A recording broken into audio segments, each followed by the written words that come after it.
अस्सलाम वालेकुम, आप देख रहे हैं इल्म क्रिप्टो और मैं हूं जीशान। आज हम डिस्कस करेंगे मोस्ट आस्क्ड क्वेश्चन कि अगर हमारे पास $1000 है तो हम कौन से कॉइन्स में इन्वेस्ट करें और हमारी लॉन्ग टर्म स्ट्रेटजी क्या होनी चाहिए और शॉर्ट टर्म स्ट्रेटजी क्या होनी चाहिए। तो चलिए चलते हैं हम अपनी वीडियो की तरफ।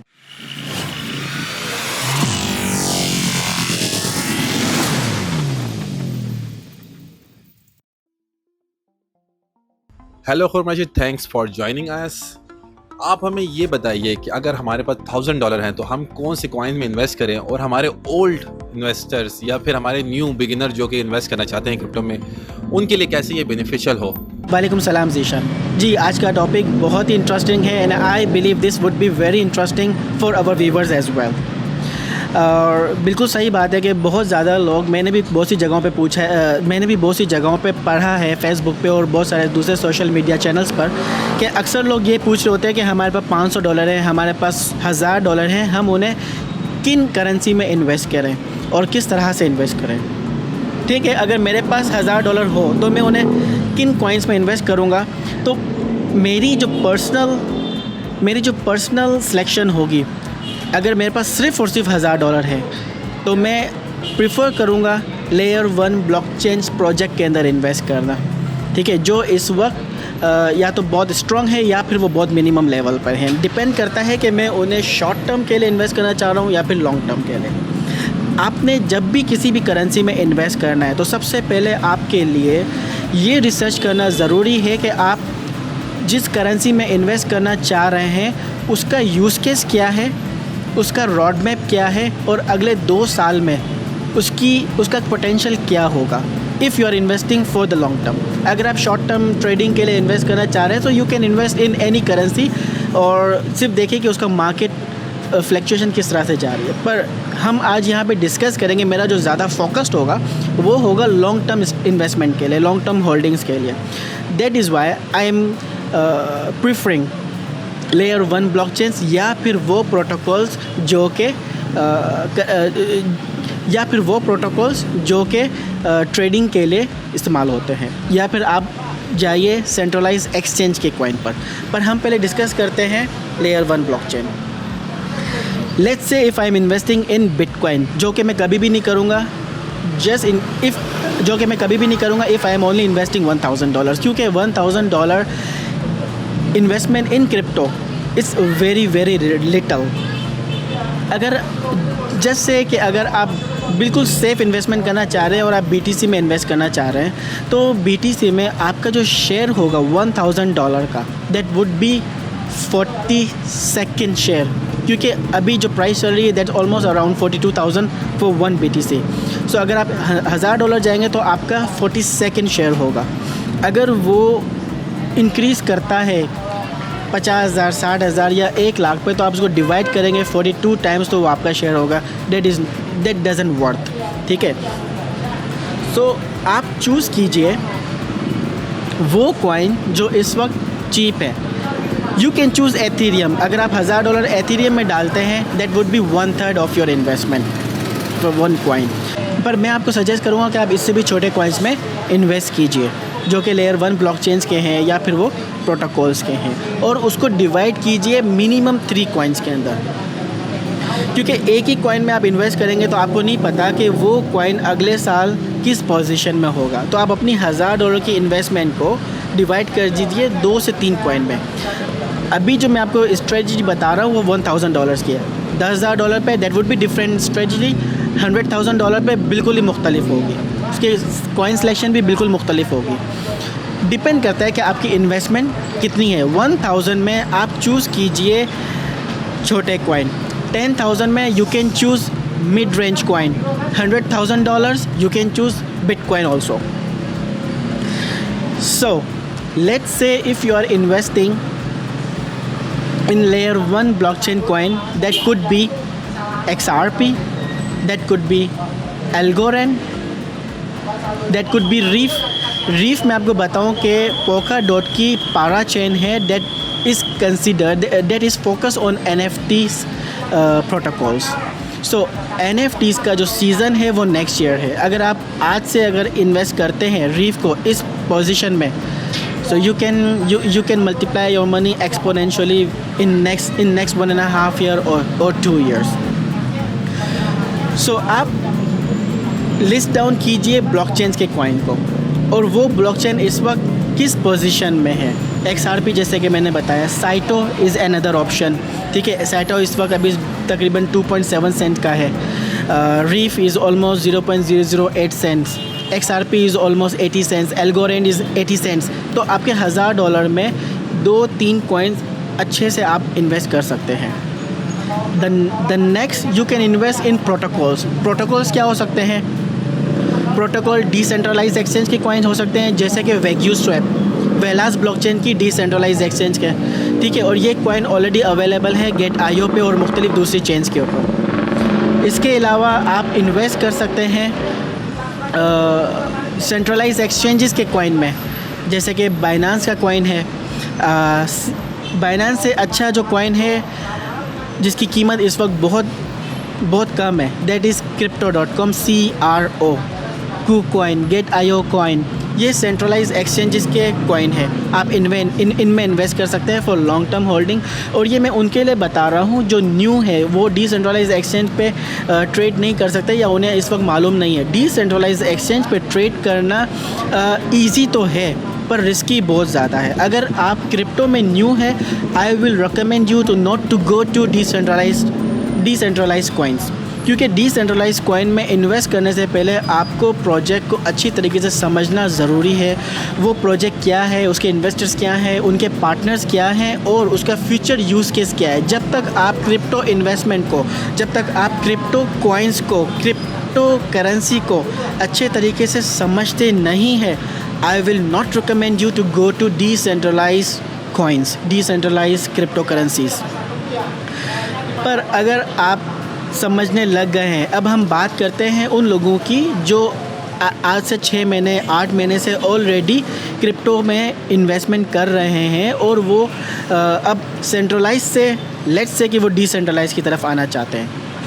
तो डिसेंट्रलाइज में आपके पास एक वेस्ट पोर्टफोलियो है, वेस्ट ऑप्शंस मिलेंगे आपको, क्योंकि जितने भी नए कॉइन्स आते हैं वो सबसे पहले डिसेंट्रलाइज पे आते हैं। आपने वहाँ से चूज़ करने हैं कि ऐसे कौन से कॉइन हो सकते हैं जिनमें आप इन्वेस्ट करें और वो सेफ़ भी हो। डिसेंट्रलाइज के कॉइन्स को चूज़ करने का आप कुछ अपने रूल्स बना लीजिए, जिसमें से एक जो टॉप प्रायोरिटी का रूल आपका होना चाहिए वो ये है कि वो कॉइन कम से कम 5 से 6 महीने पुराना हो, क्योंकि डिसेंट्रलाइज के जो कॉइन्स होते हैं वो कुछ रिस्की होते हैं। आपको ये नहीं मालूम कि वो कॉइन कब तक सर्वाइव करेगा, स्पेशली जब मार्केट बहुत ज़्यादा बेयरिश हो, जो कि पिछले 3 महीने से चल रही है। सो अगर वो कॉइन 5 से 6 महीने पुराना होगा तो उसने लॉन्चिंग पर जो हाइप ली होगी वो हाइप रिवर्स हो चुकी होगी। अब तक उसकी जो इन्फ्लेशन रेट होगा वो कम हो चुका होगा, क्योंकि जब कॉइन रिलीज़ होता है तो उसकी मंथली रिलीज़ होती है, मंथली वेस्टिंग होती है, जो वो मंथली बेसिस पे अपने IDO प्राइवेट और सीड इन्वेस्टर्स को दे रहे होते हैं।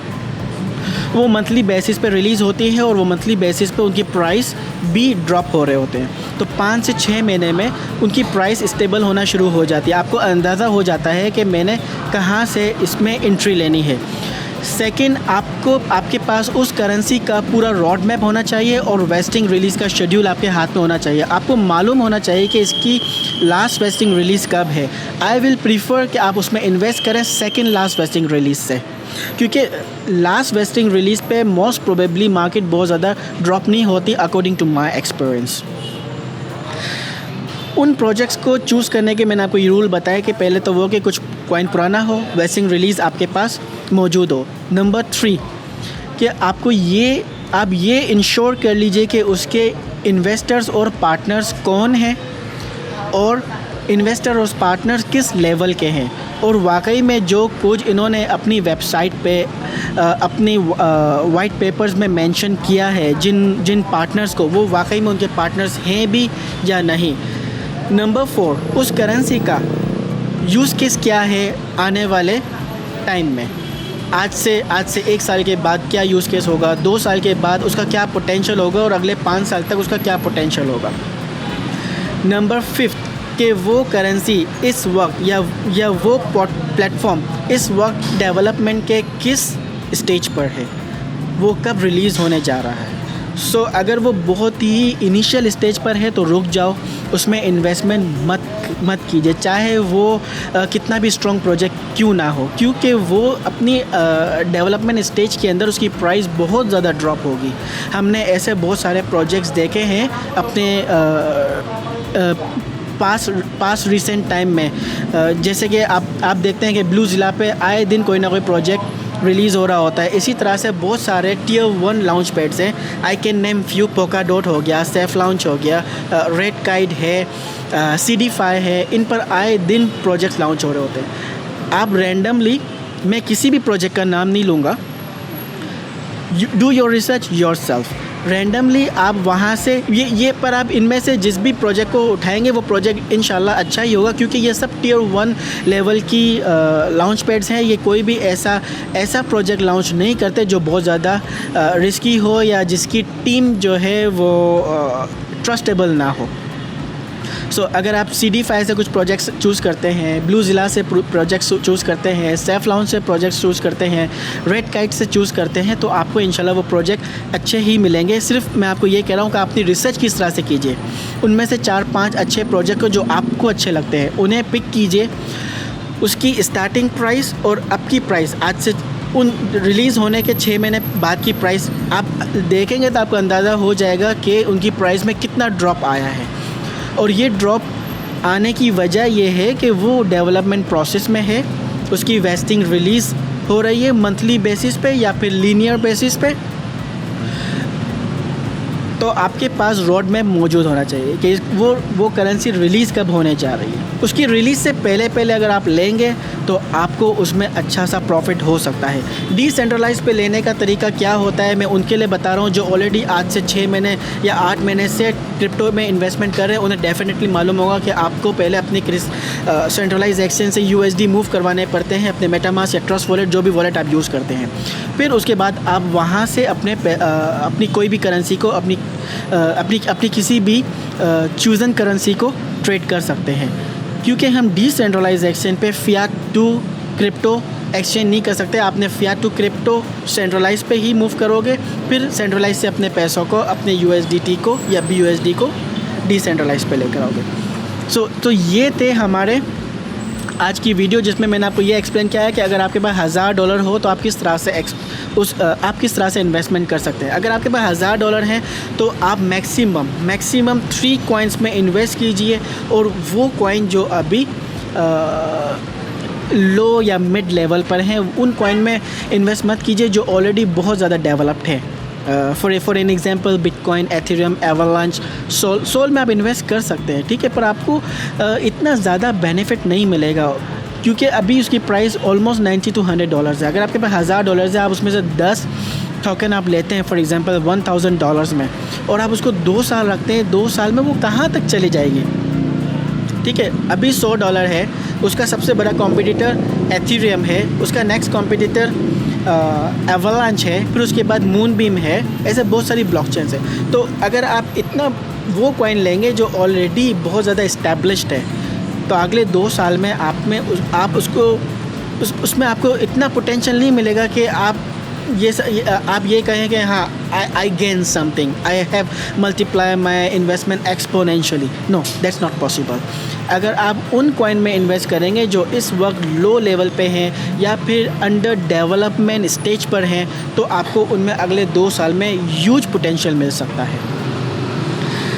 प्रोजेक्ट किस तरह से सिलेक्ट करने हैं मैंने आपको बता दिया, ठीक है। वो प्रोजेक्ट सिलेक्ट कीजिए जो स्ट्रॉन्ग हो, जिनके इन्वेस्टर्स पार्टनर्स स्ट्रॉन्ग हो, और उसका यूज़ केस स्ट्रॉन्ग होना चाहिए।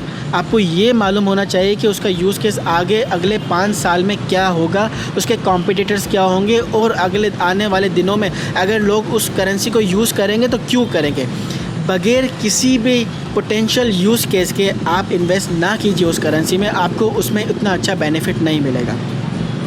इसके साथ साथ मेरे पास एक और टॉपिक भी है कि वो कौन से प्रोजेक्ट्स हैं NFTs और मेटावर्स के, जिनमें हम इस वक्त इन्वेस्ट करें तो अगले 2 साल में हमें उनमें बेनिफिट मिल सकता है। हम इसके ऊपर एक और वीडियो बनाएंगे और मैं आपको एक्सप्लेन करूँगा कि NFTs और मेटावर्स प्रोजेक्ट में आपने किस तरह से इन्वेस्टमेंट करनी है और कौन से प्रोजेक्ट्स में इन्वेस्ट करनी है, क्योंकि अगला साल मेटावर्स और NFTs प्रोजेक्ट का ही है। अगर आप उसमें आज से इन्वेस्टमेंट करेंगे तो आपको अगले 1-1.5 साल में उसमें अच्छा गेन मिल सकता है। So we will make another video specially on NFTs and metaverse. Thanks a lot for being with me, और आई होप कि आपके लिए ये वीडियो बेनिफिशियल होगी। Okay, perfect. Thank you very much for Rashid for today's video, and thank you for all our viewers for staying until end. Thank you.